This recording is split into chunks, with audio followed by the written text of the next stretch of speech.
Welcome back to Future Founders Club. Today we're doing a deep dive into business strategy and scaling, and we're going to be pulling some wisdom from a few awesome books. Zero to One, Blitzscaling, and Crossing the Chasm. Yeah, those are some classics. They really are. And you know what I think is so cool about these books is they all kind of point to this idea of like, how do you build a company that doesn't just compete, but really dominates its space? So are you ready to like unlock the secrets to building a category-defining company? Absolutely. I'm all ears. All right, let's get started. One of the most compelling ideas is this concept of building a monopoly. Now, I know what you're thinking. Monopoly sounds kind of evil, right? Right, like cornering the market, crushing the competition. Yeah, exactly. But it's not about that. It's about being so undeniably good at what you do that you become the go-to choice. Like, think about Google. Oh yeah, the ultimate example. Right. They didn't just build a better search engine. They basically became search. You don't even say, I'm going to search for it online anymore. You Yeah, say, I'm going to Google it. it's true. They're a verb now. Exactly. So it makes you wonder, what's that Google equivalent in your industry? What could you do so well that you become the verb, the automatic choice for customers? Yeah, that's a powerful question to think about. It really is. It's not even enough to just be good. You have to be intentionally good. And that kind of brings us to this idea of definite optimism, this belief that the future is something you build, not something that just kind of happens to you. Hmm. Yeah, that's interesting. That distinction between definite and just kind of like indefinite optimism, it's really about taking action. But isn't there like a danger in being too set on a specific vision? Like, could that make you blind to like better opportunities or changes in the market? That's a great question. And I think the books acknowledge that being too rigid can backfire. Like the key is to be adaptable but still driven by a clear vision. It's like setting a destination on your GPS, but you're open to taking detours along the way. Like maybe you discover a more scenic route Mm-hmm. or road conditions change and you got to adjust. Right. So you have the goal in mind, but you're not married to the exact path to get there. Exactly. Like think about Tesla. They had this grand vision of making electric cars cool and desirable, but they've also been incredibly agile in adapting their technology and their strategies as the market has evolved. Yeah, that's a great example. They had that definite optimism, but they were also flexible. Right. And that makes me think about the team you build. Could the wrong team derail even the most brilliant, like, definite optimism? Oh, absolutely. You could have the clearest vision, the most adaptable mindset, but without the right people to bring those ideas to life, it's just not going to happen. So true. Choosing co-founders is like one of the most critical decisions you'll make as an entrepreneur. It really is. It's almost like getting married, but with potentially even higher stakes. Uh-huh. Yeah, it's a good way to put it. And one of the books even compares finding the right co-founders in early team to assembling a group of people who are almost like, it sounds kind of crazy, but they say almost cult-like in their shared passion. Okay, cult-like is a strong word, but Yeah. I get what they're saying. Like, the point is, successful startups often have that sense of shared purpose and that level of dedication that goes beyond just like a typical 9 to 5 job. Totally. Like, think about the early Apple employees working tirelessly in Steve Jobs' garage because they believed they were changing the world. That level of commitment is a powerful driver of success. Yeah, no doubt. But you don't get that kind of dedication just from inspirational speeches. Right. It's got to be more than that. Yeah, you got to structure things in a way that keeps everyone pulling in the same direction. Things like equity compensation become really important. So it's not just about dividing the shares equally. No, it's about rewarding contributions fairly and creating a sense of ownership for everyone on the team. So it sounds like building a successful company is about carefully balancing that big picture vision with the practicalities of team dynamics. You hit the nail on the head. It's this complex dance that requires both strategic thinking and an understanding of human nature. Totally. And speaking of strategic thinking, let's shift gears and talk about this concept of blitzscaling. The idea of growing at a speed that might feel uncomfortable. Yeah, this is where things get really interesting, especially for founders who are ready to take their company to the next level. But isn't rapid growth risky? I mean, there's a reason the phrase growing pains exists. You're right. It's definitely not without its risks. So how do you navigate that? Well, in some industries, speed is everything. Like, think about Amazon. They prioritized growth over consistent profits for years, Right. which allowed them to dominate e-commerce. That's true. But there are plenty of cautionary tales, too, like Groupon, where rapid expansion led to quality control issues and ultimately hurt their brand. Yeah, I remember that. So it's like you need to be fearless to win, All right. but you also need to know when to hit the brakes to avoid crashing. Exactly. Blitzscaling requires strategic decision-making, even when you're moving at breakneck speed. So you got to carefully consider the trade-offs. Be willing to adapt your approach as needed, and always keep your eye on the long-term vision. This brings up another critical point. Even if you manage to achieve that rapid growth, what happens when you need to reach a wider audience, a market beyond those early adopters who are drawn to anything new? You've just identified one of the biggest hurdles for any growing company, that chasm between early adopters and the mainstream market. And that's where the concept of crossing the chasm comes in. This idea that you're not just dealing with one big customer blob, you've got different types, each with their own motivations and needs. Right, like you can't just use the same tactics that won over those tech-savvy early adopters Yeah, to convince the more like pragmatic, risk-averse majority to jump on board. exactly. It's about understanding those subtle but crucial differences between those customer groups. Those early adopters are excited by the new itself. But to reach that mainstream, you need a whole product solution. I'm curious, what does a whole product even look like? Isn't a great product enough? It's a common misconception. But a great product is just the starting point. You got to think bigger. Think about those first clunky cell phones. I mean, the tech was mind-blowing at the time. But until that whole ecosystem developed, the affordable plans, widespread coverage, user-friendly interfaces, they didn't really take off. That's such a good point. It's the difference between having a cool gadget and having something that seamlessly integrates into your life. Exactly. It's about going beyond those core features. Okay. And considering that entire customer experience, do you have reliable customer support? Is it easy to integrate with other tools and systems? Have you addressed any potential concerns or anxieties your target customer might have? These elements can make or break your ability to cross that chasm. Yeah, you really got to think holistically. It makes you realize that scaling isn't just about growing your customer base. It's about evolving your entire approach as you reach different types of customers. Absolutely. It's a dynamic process that requires you to be both visionary and adaptable. So we've talked about building a monopoly, definite optimism, the right team, blitzscaling, and crossing the chasm. But even with all of that, another book we're looking at today suggests that truly massive success, it isn't evenly distributed. It follows what's called the power law. Ah, yes, the power law.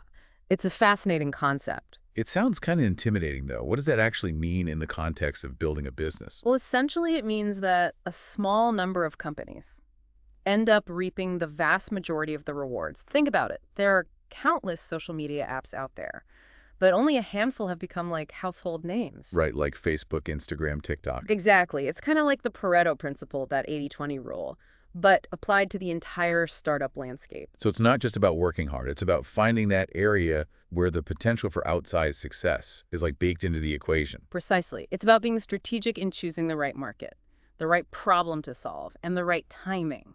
Okay, so you got to find that sweet spot. But once you do, how do you make sure you're not just rehashing the same old ideas, that you're truly innovating? That's where the concept of secrets comes in, not like the cloak and dagger kind, but valuable insights that others have overlooked or dismissed. So it's about being a bit of a detective, uncovering those hidden truths that give you an edge. Exactly. And those secrets can be about anything: a new technology, an underserved customer need, a more efficient way to do something. Think about Airbnb.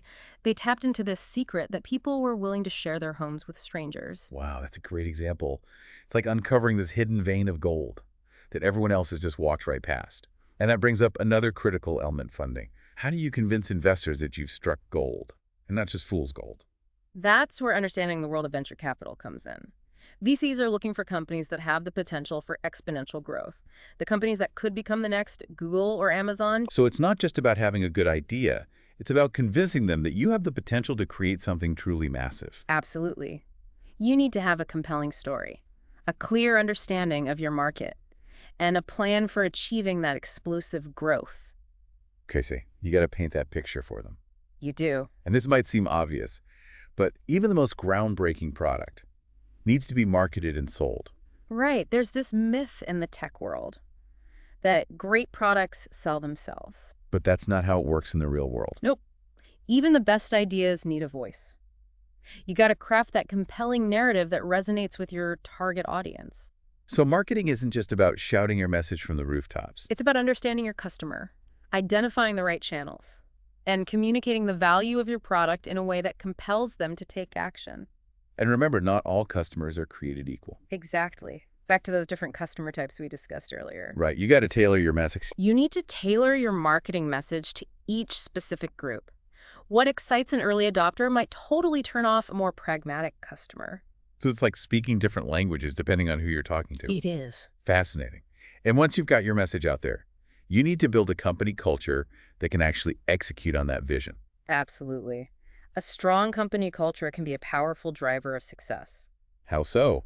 Well, it aligns everyone around that shared mission and values, and it helps attract and retain top talent. Makes sense. Well, This is where things get back to that cult-like comparison we discussed earlier, right? yes. It's about creating that sense of belonging, of shared purpose, where everyone is truly invested in the company's success. So it's not about forcing conformity. No, it's about attracting people who are naturally drawn to your mission and values. Okay, I get it. This makes me think about the founder's role as the company scales. It seems like they need to evolve from being the do-it-all visionary to something more, almost like the chief evangelist for the company culture. That's a great analogy. As a company grows, the founder's role needs to evolve as well. They need to learn to delegate, to empower others, and to focus on that big picture. And to really succeed, they need to be able to inspire others to buy into that shared vision. It sounds like building a strong leadership team is absolutely critical as a company grows beyond those early stages. Oh, yeah, for sure. One of the books actually emphasizes that bringing in the right people to manage that growth, it's a challenge that a lot of startups stumble on. Yeah, it makes sense. Like as the company scales, Yeah. the founder needs to shift from doing everything to building a team that can handle that increasing complexity. Right. Like it's almost like a coach who goes from like playing on the field to leading from the sidelines, making sure everyone knows their role and is working together effectively. I love that analogy. And it's not just about the people. It's also about the systems you put in place. Like as you get bigger, you need to make sure those systems are actually running smoothly. Oh, yeah, absolutely. You can't just rely on gut feeling anymore. Right. As you grow, you need to make decisions based on data. Exactly. You need systems to track your key metrics, analyze your performance, and identify areas for improvement. Without that, you're essentially flying blind. And as you grow, you're going to encounter more competition too. So how do you make sure you're not just surviving, but thriving in that competitive landscape? Well, one of the books actually suggests that competition can be a good thing. Really? Yeah, it forces you to innovate, to improve your product, and stay ahead of the curve. It's like that saying, iron sharpens iron. So competition can actually make you stronger. It absolutely can. Interesting. But it's not always about battling it out. Sometimes collaboration is the key. Think about the early days of PayPal. They were locked in this fierce battle with X.com, but eventually they merged to become the dominant player in online payments. Wow, that's a great example of how sometimes joining forces can be the smartest move. But let's get back to that idea of blitzscaling we discussed earlier. Is there a point where that rapid growth becomes too much to handle? It's a valid concern for sure. Uncontrolled growth can lead to all sorts of problems, from quality control issues to cultural clashes. Yeah, that makes sense. So it's about knowing when to hit the gas and when to ease off the accelerator. Exactly. Blitzscaling isn't a one-size-fits-all strategy. Correct. You got to be smart about it. You need to carefully consider the risks and rewards, and be prepared to adapt your approach as needed. I think that's good advice for any stage of business, really. It is. But, even when you're growing at a sustainable pace, one of the toughest challenges, I think, is holding on to that original spark, that vision that got you started in the first place. Oh, I totally agree. It's easy to get lost in the day-to-day chaos of running a growing company and forget why you started this whole journey. So true. As a company grows, it's easy to become more bureaucratic, more focused on process than purpose. And that's where strong leadership is so important. Absolutely. The books we're discussing today suggest that leaders need to constantly remind everyone why the company exists, what problem it's solving, and what values it stands for. Right. They need to be the keeper of the flame, the champion of the vision. Exactly. And it's not just about words. It's about actions, about embedding those values in every decision and every interaction. So walk the walk. Don't just talk the talk. Exactly. This has been an awesome deep dive. It's really made me think about building a business in a whole new way. It's not just about having a great idea.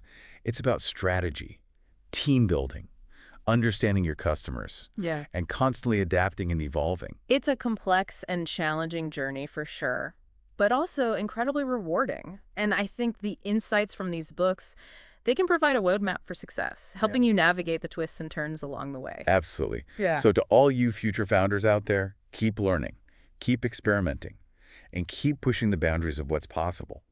We hope this deep dive has given you the fuel you need to build your own category-defining company. Stay tuned for more insightful discussions on Future Founders Club.